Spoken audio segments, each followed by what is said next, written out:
Terça, 22 de julho. As 3 primeiras pragas. Verso para memorizar.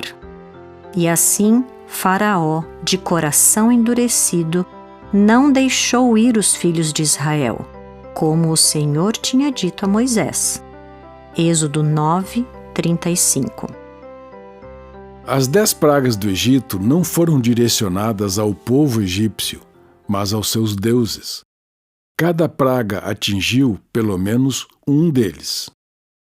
Ouça Êxodo 7, 14 a 25.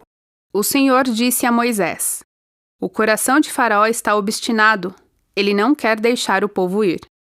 Vá falar com Faraó pela manhã. Ele sairá às águas e você estará à espera dele na beira do rio. Leve o bordão que virou serpente e diga a Faraó: O Senhor, o Deus dos Hebreus, me enviou para dizer-lhe: Deixe o meu povo ir, para que me adore no deserto. Mas até agora você não quis ouvir.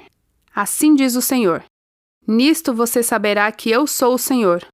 Com este bordão que tenho na mão, ferirei as águas do rio e elas vão virar sangue. Os peixes que estão no rio vão morrer.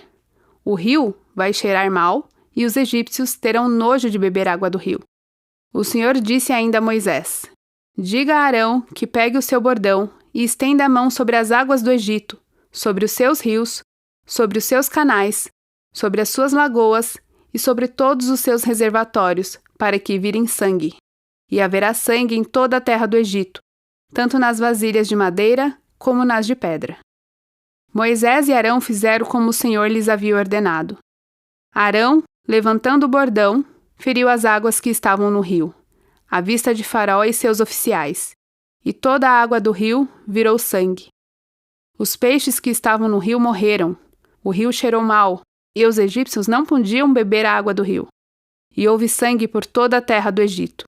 Porém, os magos do Egito fizeram o mesmo com as suas ciências ocultas, de maneira que o coração de Faraó se endureceu, e não os ouviu como o Senhor tinha dito.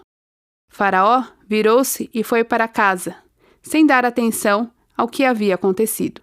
Todos os egípcios cavaram junto ao rio para encontrar água para beber, pois das águas do rio não podiam beber. Assim se passaram 7 dias, depois que o Senhor feriu o rio. Êxodo 8, 1 a 19. Depois o Senhor disse a Moisés: Vá falar com Faraó e diga-lhe: Assim diz o Senhor: Deixe o meu povo ir, para que me adore. Se você não quiser deixá-lo ir, eis que castigarei com rãs todo o seu território. O rio produzirá rãs em abundância, que subirão e entrarão em sua casa, no seu quarto de dormir, sobre a sua cama, nas casas dos seus oficiais, sobre o seu povo, nos seus fornos e nas suas amassadeiras. O Senhor disse ainda a Moisés: As rãs virão sobre você, sobre o seu povo e sobre todos os seus oficiais. O Senhor disse ainda a Moisés: Diga a Arão que estenda a mão com o seu bordão sobre os rios, sobre os canais e sobre as lagoas, e faça subir rãs sobre a terra do Egito. Arão estendeu a mão sobre as águas do Egito, e subiram rãs e cobriram a terra do Egito. Então, os magos fizeram o mesmo com as suas ciências ocultas e fizeram aparecer rãs sobre a terra do Egito. Faraó chamou Moisés e Arão e lhes disse: Peçam ao Senhor que tirem as rãs de mim e do meu povo. Então deixarei que o povo vá e ofereça sacrifícios ao Senhor. Moisés disse a Faraó: Tenha a bondade de me dizer quando é que devo orar por você, pelos seus oficiais e pelo seu povo, para que as rãs sejam retiradas de vocês e das suas casas e fiquem somente no rio. Faraó respondeu: Amanhã. Moisés disse: Seja conforme a sua palavra, para que você saiba que não há ninguém como o Senhor nosso Deus. As rãs se afastarão de você, das suas casas, dos seus oficiais e do seu povo. Ficarão somente no rio. Então, Moisés e Arão saíram da presença de Faraó. E Moisés clamou ao Senhor por causa das rãs, conforme havia combinado com Faraó. E o Senhor fez conforme a palavra de Moisés. Morreram as rãs nas casas, nos pátios e nos campos. Os egípcios ajuntaram as rãs em montões e montões, e a terra cheirou mal. Vendo, porém, Faraó que havia alívio, continuou de coração endurecido e não os ouviu, como o Senhor tinha dito. O Senhor disse a Moisés: Diga a Arão que estenda o seu bordão e bata no pó da terra, para que se transforme em piolhos por toda a terra do Egito. Eles assim fizeram. Arão estendeu a mão com o seu bordão e bateu no pó da terra, e houve muitos piolhos nas pessoas e no gado. Todo o pó da terra se transformou em piolhos por toda a terra do Egito. E os magos fizeram o mesmo com as suas ciências ocultas para produzirem piolhos, mas não conseguiram.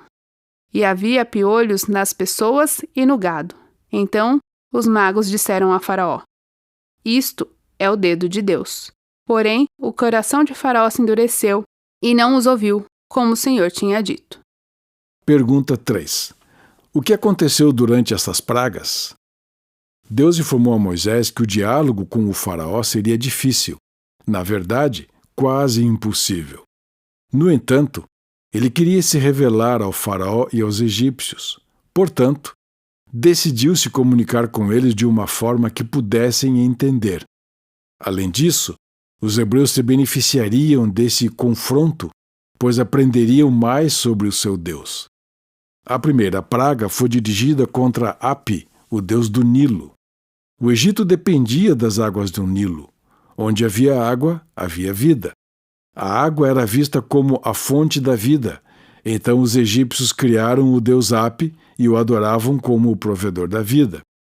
Entretanto, só o Deus vivo é a fonte da vida, o Criador de todas as coisas, incluindo a água e o alimento. Transformar a água em sangue simbolizava transformar vida em morte. Api não foi capaz de prover e proteger a vida. Isso só é possível pelo poder do Senhor. Deus então deu outra chance ao Faraó. A deusa Rã, Eket, foi confrontada diretamente. Em vez de vida, o Nilo produziu rãs que os egípcios temiam e detestavam. Eles queriam se livrar desses animais. O momento exato em que essa praga foi eliminada demonstrou que o poder de Deus estava também por trás desse evento. A terceira praga tem a descrição mais curta de todas. A palavra original, em hebraico pnim, pode se referir a animais como mosquitos, carrapatos ou piolhos. Essa praga foi direcionada contra Geb, o deus egípcio da terra.